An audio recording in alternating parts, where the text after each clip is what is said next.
Allohning rahmati bilan endi qishki oylarimizning birinchisi tamomlanib ketdi, dekabr oylari tamomlanadi. Ham endi alhamdulillah bugungi juma va'zlarimiz birinchi Rabiul Akhir degan oyni, unda bo'lsa Rabiul Avvaldan so'ng borgan hijriy oylardan birisi. Ham endi alhamdulillah ushbu Rabiul Akhir degan oylarga bugun kirishdik. Ham endi ushbu birinchi juma Rabiul Akhir oylarining jumasi. Ham endi alhamdulillah bugungi juma va'zimizni namudi hadisdan boshlab jularga tilagan edim. Anas ibn Malikdan rivoyat qilinib, Payg'ambarimiz alayhissalatu vassalam o'zining iliq bo'lgan, hurmatli bo'lgan sahobasini namozga shart etgan: "Ey namoz, ayye Rasululloh tanling" deb javob bergan Muaz. Rasululloh sallallohu alayhi vasallam yaqindan so'ragan: "Ey Muaz aytgan: ayye Rasululloh tanling" seni javob bergan. Ham 5-dafqa aytdi Payg'ambarimiz: "Ey Muaz, ya Rasululloh seni ixtibor bilan tanling" deb javob bergach,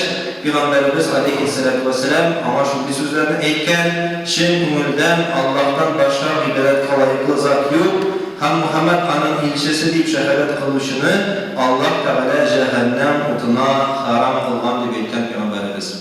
Buni eshitgach, Muaz radhiyallohu anhu bikni shartlangan ham so'ragan kishilarni bu xabarni yetkazib, balki ularni ushbu so'zlar bilan shartlantirilgan deb so'rov bergan. Ham Payg'ambarimiz alayhissalatu vassalam ana shunday javob bergan: "Agar uni aytsang, ular shuning bilangina qanoatlanirlar, ham izgi amallar, namoz o'qib, roza tutib, zakat chiqarib, sadaqa berib, ham boshqa amallarni ishlovdan to'xtarlar" deb aytdi Payg'ambarimiz alayhissalatu vassalam. Ushbu hadisni Payg'ambarimiz alayhissalatu vassalamning endi suyukli bo'lgan, yaratgan bo'lgan sahobasi Muaz radhiyallohu anhu o'lim halda bo'lgan vaqtda mana qorliqqa yetgach, endi bu hadisni yetkazmisha o'zi bilan olib ketam deb qo'rquvdan gunohga kirmaslik uchungina endi qorliq vaqtida xalqqa ushbu hadisni topshirgan. Ya'ni endi bizning musulmon qardoshlarimiz ularda bo'lsa, endi biz onlarga biz iymonni keltirdik, ham shuning bilan yana qanoatlanirga bizga yaramay, ashqdan ashq Payg'ambarimiz alayhissalatu vassalam bizga izgi amallarni da qilirga buyurgan.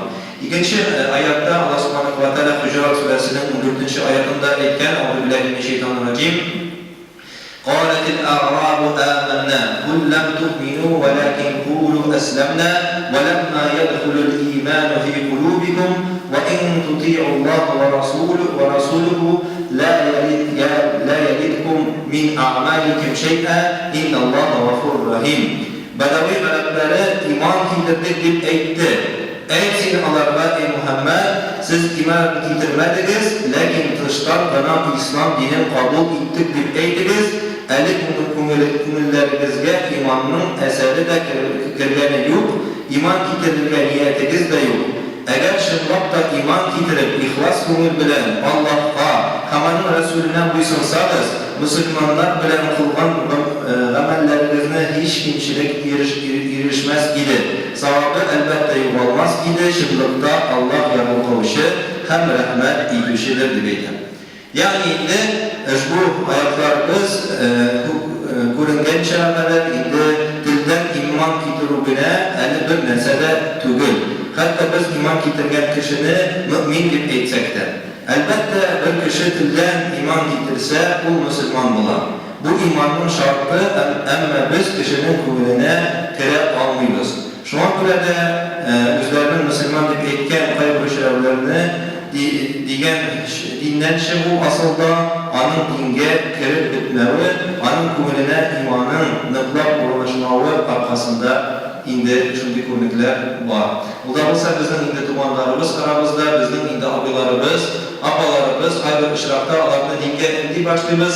Nishlabsin opa, nishlabsin boboy, nishlabsin abi, hali hamma namozda tugul, hali sen ro'zada tugul, hali sen sadaqa bermaysan deb shunday masjidga yurmaysan deb so'rovlar berganda, ular bir yengilgina aytadilar: "Biz Alloh taolaga ko'ngil bilan ishonamiz" deb aytadilar. Hamida mana bu oyatlar bizga endi ko'rsatadilar, ular bo'lsa endi ishonib buna yetmay ekan, shular endi bu ag'rablarda ular endi biz iymon keltirdik, yo'q siz bo'ysundingiz, siz endi islom diniga kirdingiz, lekin iymoningiz hali sizning yuraklaringizda o'rnashmagan deb aytgan Alloh subhanahu va taolo Qur'on Karimda.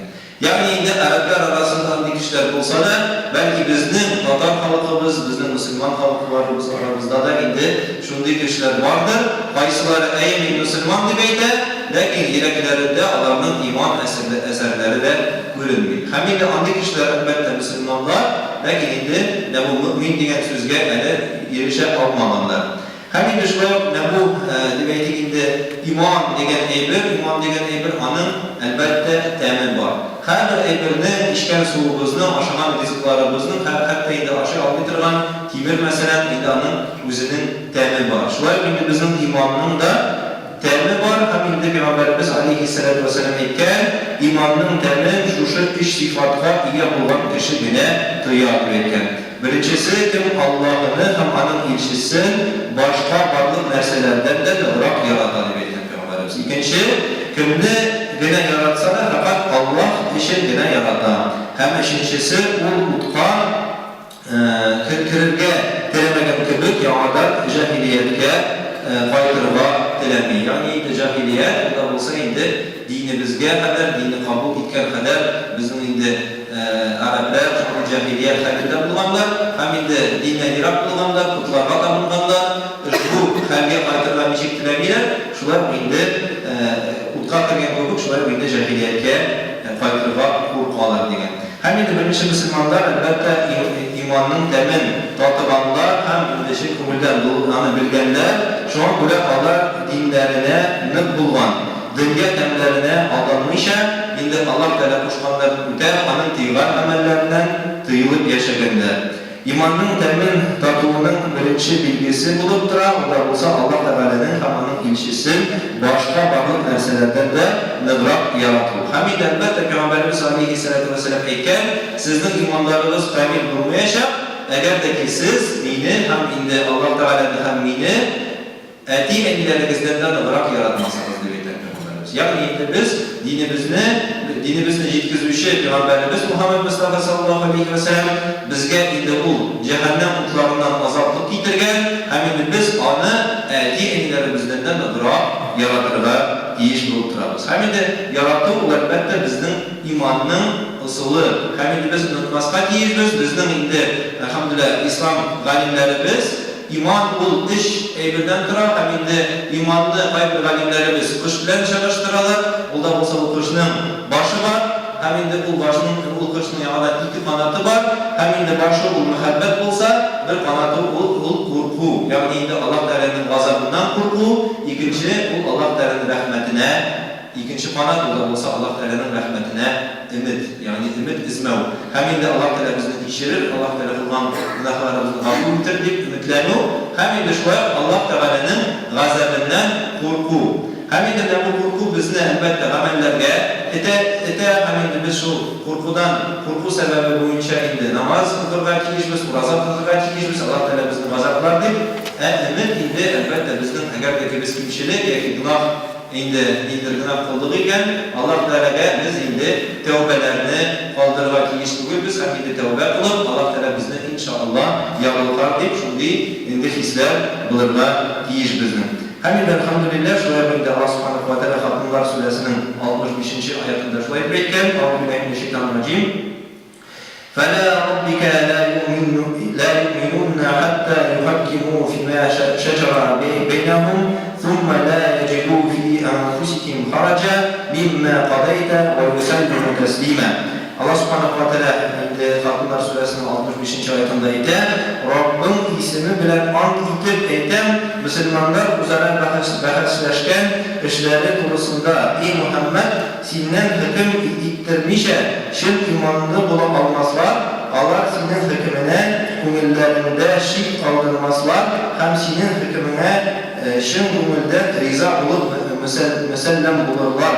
Ana şu işini işlegende şahlı kabil mümin bulmazlar debeyten. Yani indi bizden dinimizde şimdi parat var. O da olsa biz eğer ki biz bir arap bulgan indi bahslerini Müslümanlar arasında bulgan bahslerini biz indi elbette Kur'an'a dayanıp hem Peygamberimiz aleyhissalatu vesselam'ın sünnetine dayanıp alanı indi şişirge tarışırlar diyeceğiz. Hem indi elbette başka indidir kanun ya ki başka indidir zakon indi İslam dininden yaxşılar diyerler deyip biz uylarla diyiş duyuyoruz. Barakallahu li ve lana fil Kur'an-ı Azim ve nafa'na bil ayati ve الحكيم. أستغفر الله لي ولكم ولسائر الجماعة المسلمين الحاضرين أجمعين إنه هو الغفور الرحيم الجواد الكريم السميع العليم.